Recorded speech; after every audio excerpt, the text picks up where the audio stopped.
Sorprendentemente, esango zute, bai uste gaben kanpoan ulertuko zala eta kanporuz begira, ez kanporuz begira, oda oinatiruz begira inun proiektua da, baina gero ikusten duzu kanpoan ulerketan da biela eta jente asko identifikauta sentiken dela proiektu personaje honekin eta proiektu honekin,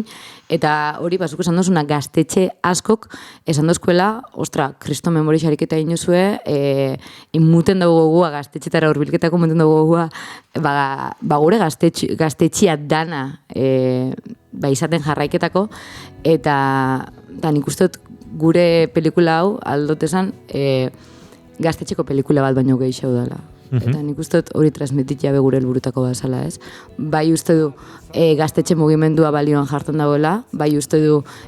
militantzia eredu barri bat asmaudula pelikula bat itiakin, gaztetxe baten dako,